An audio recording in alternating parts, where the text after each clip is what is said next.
Ethan Parker was 16 years old, skinny as a lamppost, and poorer than most people could imagine. He lived in a tiny rented room above an old laundromat on the edge of Cleveland. The paint peeled from the walls like tired skin, and the heater worked only when it felt generous. His mother had passed away 3 years earlier from a long illness, and since then, Ethan had been on his own. No father, no siblings, no relatives willing to take him in. Just him, his worn backpack, and a promise he once whispered at his mother's bedside, that he would survive no matter how hard life got. He worked after school at a grocery store stocking shelves. The pay was barely enough to cover rent and cheap meals, but Ethan never complained.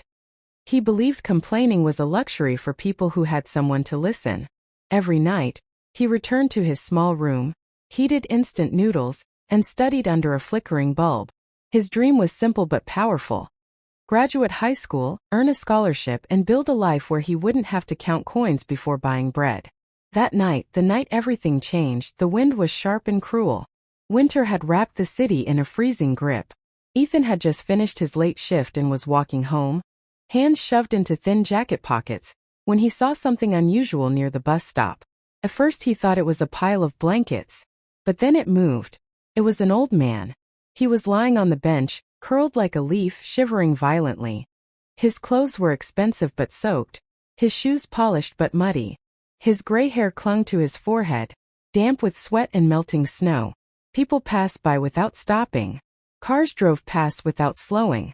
The city kept moving as cities do. Ethan stopped. For a moment he hesitated. Helping someone meant getting involved. Getting involved meant risk. And risk was something poor people couldn't afford. But then he remembered his mother's voice. Kindness costs nothing, Ethan. But it can change everything. He stepped closer. Sir, are you okay? The old man's eyes fluttered open. They were pale blue, tired but sharp. His lips trembled. Cold. That was all he said. Ethan looked around. No one else was coming. No ambulance. No concerned stranger. Just wind and indifference.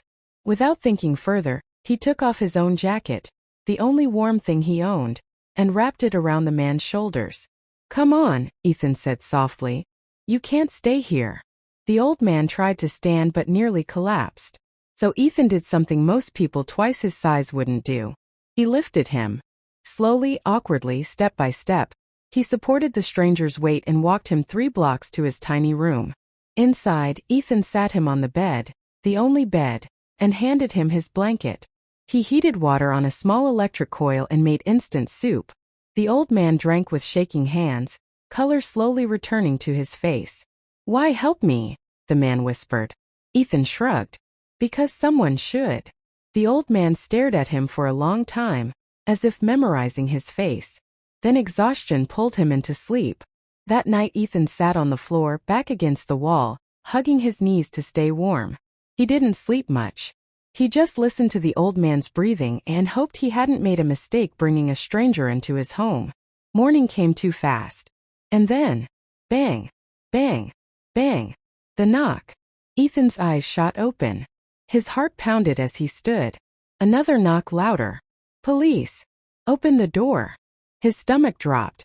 His mind raced. Had he done something wrong? Was helping someone illegal? Did the old man steal something? Was Ethan in trouble? He opened the door slowly. 2 police officers stood outside. Tall. Serious. Watching him carefully. Are you Ethan Parker? One asked. His throat tightened. Why, yes. May we come in? His hands trembled, but he stepped aside. The officers entered, scanning the tiny room. Their eyes landed on the old man sitting up on the bed. And suddenly, shockingly, both officers straightened and said respectfully, Sir. Ethan blinked. The old man smiled gently. Good morning, officers. The younger officer turned to Ethan, his stern expression softening. Son, do you know who this is? Ethan shook his head. The officer exhaled in disbelief. This is William Callahan. The name meant nothing to Ethan. The old man chuckled quietly. He doesn't follow business news. The officer looked stunned. Mr. Callahan owns half the commercial buildings downtown. He's one of the wealthiest men in the state. Ethan's jaw went slack. Wealthy? This fragile man he'd carried through the snow? Mr. Callahan looked at Ethan warmly. Last night my car slid off the road. I decided to walk to find help.